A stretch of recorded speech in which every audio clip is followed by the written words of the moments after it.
शहर के उस छोर पर जहां पक्की सड़कें अपनी सभ्यता छोड़कर टूटी फूटी गलियों में बदल जाती हैं, वहीं से हर सुबह कमला का दिन शुरू होता था। सूरज निकलने से पहले ही वह नींद से उठ जाती, बिना किसी अलार्म के, क्योंकि गरीबी को जगाने के लिए किसी घड़ी की आवश्यकता नहीं होती।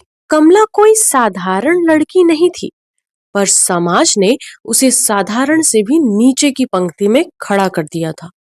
उसके पिता, जो कभी इसी शहर की फैक्ट्री में मजदूरी किया करते थे, एक दुर्घटना में अपनी आंखें गंवा बैठे।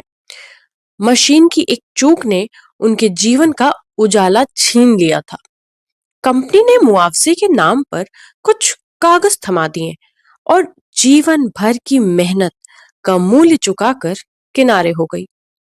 माँ पहले से ही बीमार रहती थी। दवाइयों के नाम पर आधी रोटी कम पड़ जाती थी। ऐसे घर में कमला ने जन्म लिया था, जहां सपने पालने की जगह जिम्मेदारियां विरासत में मिलती थी। उसका बचपन स्कूल और ठेले के बीच बटा हुआ था। कमला रोज सुबह सरकारी स्कूल जाती थी। फटी हुई किताबें, आधी घिसी स्लेट और टूटी चप्पलें, यही उसकी पाठशाला की पूंजी थी। पर उसकी आंखों में सीखने की ऐसी चमक थी कि मास्टर जी भी कभी-कभी ठहरकर उसे देखते रह जाते। स्कूल से लौटते ही वह न समय गंवाती, न बचपन।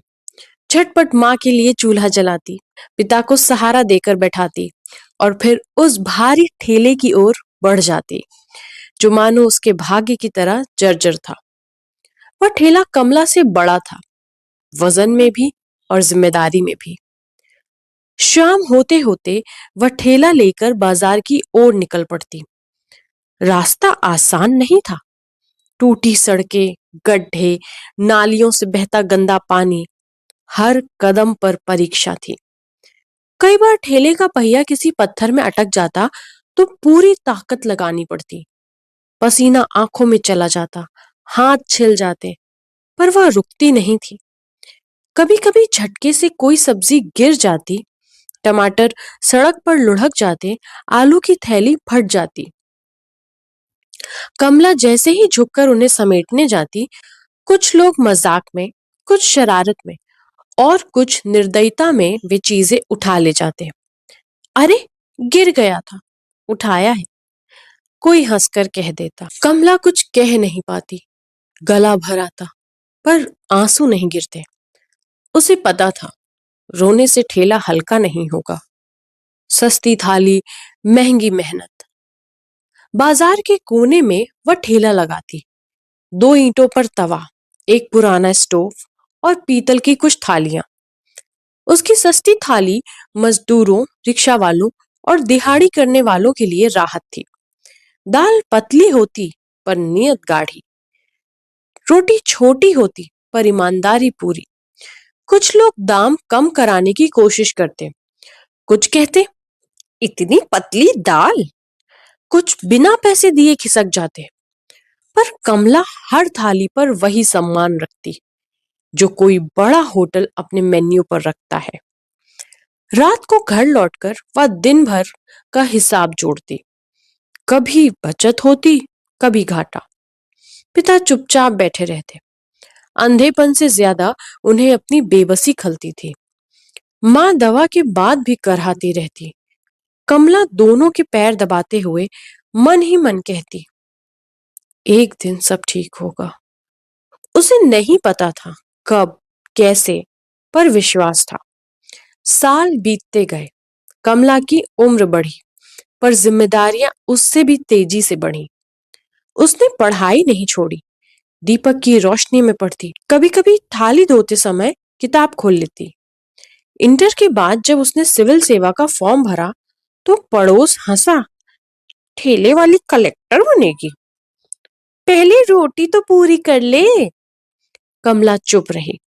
उसने जवाब कागजों में देना सीख लिया था। पहली परीक्षा में असफल हुई, दूसरी में भी, तीसरी में भी। हर असफलता के बाद ठेला और भारी लगने लगा, पर हर असफलता ने उसे भीतर से और मजबूत किया। माँ ने आखिरी दिनों में उसका हाथ पकड़कर कहा, बिटिया तू रुकी मत रहना। माँ चली गई। कमला रोई नहीं, उस दिन भी नहीं। छठे प्रयास में जब परिणाम आया तो कमला ठेला ढकेल रही थी। किसी ने दौड़कर कहा, अरे तुम्हारा नाम आया है। वह वहीं बैठ गई, सड़क पर। वही सड़क जिसने उसे हर दिन गिराया था। जब वह अपने शहर की कलेक्टर बनी तो सबसे पहले उसी बाजार में गई, बिना किसी तामझाम के। उसने टूटी सड़क को ठीक कराने का आदेश दिया। उसने ठेले वालों के लिए पहचान पत्र बनवाए। उसने मुफ्त इलाज की व्यवस्था करवाई और उसी जगह एक छोटी सी कैंटीन खुलवाई। नाम रखा गया गरीब की थाली। कमला जानती थी उसकी कहानी कोई चमत्कार नहीं, बल्कि तपस्या का परिणाम है। आज भी जब वह फाइलों के बीच बैठती है तो उसे ठेले का हैंडल याद आता है, जो उसके हाथों को नहीं, उसके आत्मसम्मान को मजबूत कर गया। हम रोज आपके लिए एक नई कहानी लाते हैं। हमारे परिवार का हिस्सा बनिए, चैनल को सब्सक्राइब करिए। कल फिर मिलते हैं एक नई कहानी के साथ। तब तक के लिए नमस्कार।